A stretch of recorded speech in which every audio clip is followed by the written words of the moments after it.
someone's got to call cut. Like, someone's got to call cut. Like, something's going to happen here. like, this is liability, you know?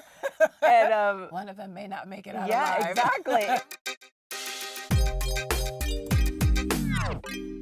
Welcome to Couch Surfing, the show where vocal guests look back at their big roles, their little roles, and everything in between. I'm here with Lake Bell. Lake! What's up?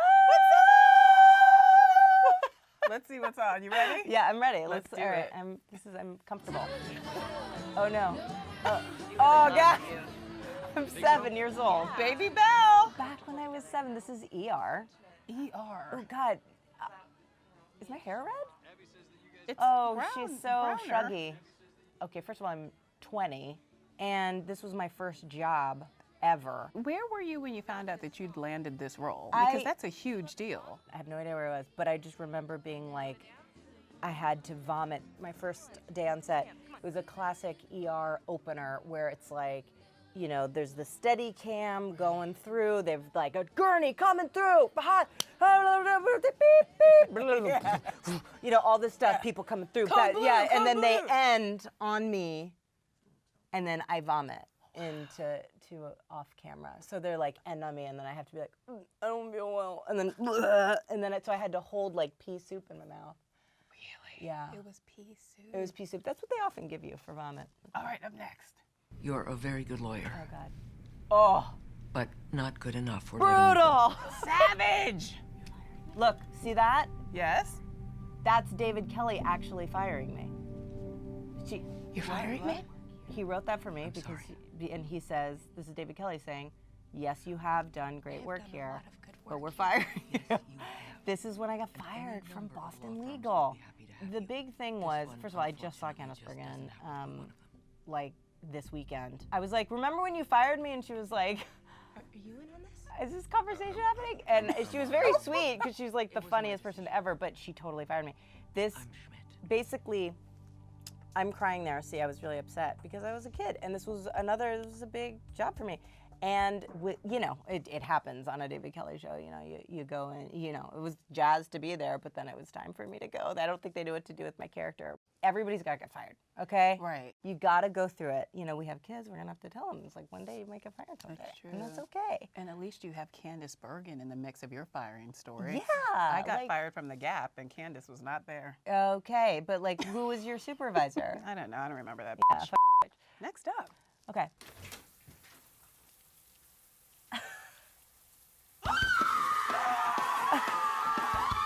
You guys, what happens in Vegas? Here's a great fun fact. Rob Corddry, who I'm jumping on top of and attacking in my underwear, Yes. was my officiant at my wedding. No. Yeah. What? That's what happened after this movie, okay? Cameron's one of my best friends. Ashton's one of the greats, did another movie with him. And then this numbnuts on the bed here that I'm beating up married me to my husband. And Cam read a poem at the wedding. So look, here's the deal. Lots happens in Vegas.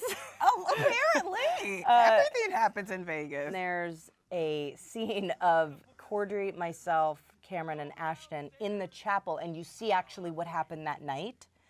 And it's all of us inebriated. They let the cameras run for like 7 minutes, which is a long time to just not cut. I was like sitting on Corddry, and I was like holding his head, and he's like, "Bah," and I just like spit in his mouth. And he was like, yeah, I'm not kidding. And so yeah, so sometimes I think of Corddry, and I'm like, All right. I spit in your mouth, and you married me, you know. Well, is this why he hired you for this? Okay. We could make love again. One last time. Before you. Oh God.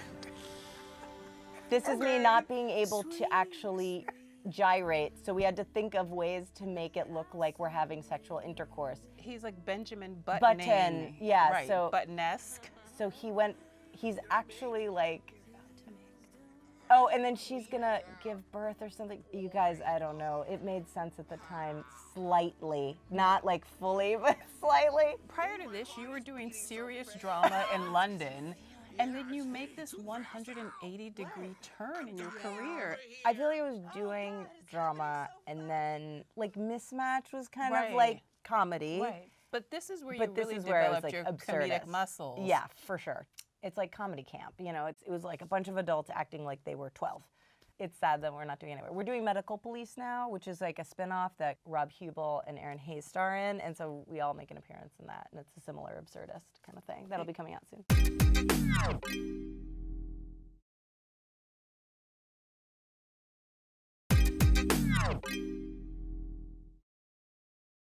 Welcome back to Couch Surfing. I'm still here with Lake Bell. Lake, shall we continue? Yes, let's do this. Do it. Hi. Adam, this is Agnes. Okay. Jake's wife. Guys, Meryl Streep, I have a story about Steve this. Martin, Alec Baldwin. Talk to me And about then- this. Lake Amateur Hour Bell. I couldn't even believe it, and this was my first day of work.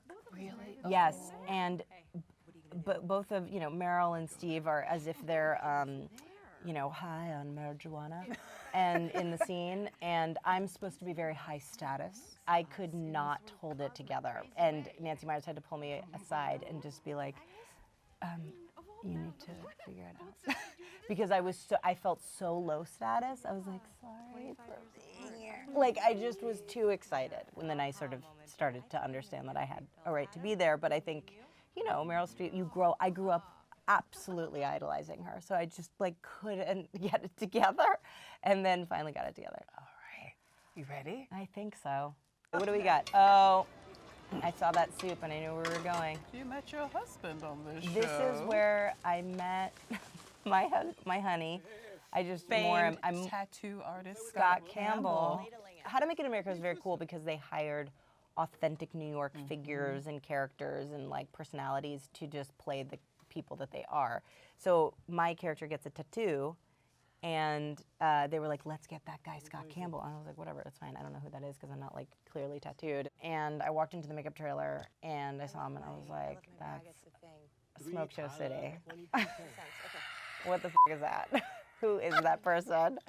And he was like, "Hey, so I'm Scott." Like that's not how he talks, but anyway, for the story, he's like, "Hey, like, where do you, I got to draw it on, so like, where should we put it?" And I was like, "Well, the producer," I was like, "Well, I really want it here, but you have to draw it on." "Well, what about like right here?" I was like, "I guess the producers just want it like on like the small of my leg." And I was like, "It's not me." I was like, and so, All right, I speaking was like, of "That's bold." voices and sexy baby voices, Oh. you know what's next. Okay, All turn it right. on. Turn it on. Turn it Stacey, on. what do you do for a living? I'm a corporate attorney. Great. And I know you've been on a job. This film is genius. Can we do the rest of this interview in sexy baby voice, please? So like, I would, but I can't. I still get people tweeting to me. They're like, "Oh, I'm sitting next to a sexy baby on the train," and I'm like, "What do you want me to do about it, buddy?" but keep going, I feel conflicted because I hate vocal fry, I hate sexy baby voice, I hate people who lace their sentences with like too much. Yeah, I And mean, then, but I'm like, I can't. I know. police Well, that's why women's voices, so you I don't can't know. hate it. It's annoying. It's annoying, and we hope we're all guilty of it. We all, I have a little like I can fry sometimes. I can spit. It's like we're all aware that we kind of they're trends. It's just like skinny jeans. You know what I mean? It's just like people get into it and then they get out of it. Now it's like a light flare with a little half cut off and a little bit of like an asymmetrical jean that everyone's into. So the point is like things come and go, and voices are like that too. Why is there a lampshade on So your head? I'm assuming your work on Inner World helped you land this franchise, right? Because it was essentially like a 90-minute audition. Totally. Okay. Catnip. Look, there she is. There she is. Chloe. Chloe. She's almost exactly my likeness. And you have 2 kids. I'm so excited for them to see Secret Life of Pets too, because Going to love it. it's very sweet. This is the thing, is like when you have kids, you start to think about the media that they're gonna ingest. You wanna make sure that it has like, it's got like good messaging, it's not too violent, And I actually think that sophisticated humor and wit is also another thing really good to expose to kids, because there is a sharpness instead of dumbing things down or Right. watering it down, like give them the benefit of like, you know, enjoying a good joke. Yeah. Before I let you go, congrats on Bless This Mess being picked up for season Oh, yeah. 2. Were you happy about that news? Because apparently, like, some people are not happy when their shows get picked up for Oh, another no, season. it's all good. I think I'm super jazzed about it. Liz Merriweather and I wrote the pilot. I directed the pilot. We co-created and I EP it and with her, and I think it's just, you know, I feel very sort of emotionally invested in it. And I love that you're committed to having diversity reflected in front of the camera and behind the behind, scenes yeah. as well. Liz and I are obviously both female creators, but we have made a point to really push that conversation. It's like you start to kind of see a change in what your set looks like. You know, it's like you're like, oh, that looks more like life. Lake, thank you so much for surfing by. You were awesome. And The Secret Life of Pets 2 is in theaters now. See you next week on Couch Surfing.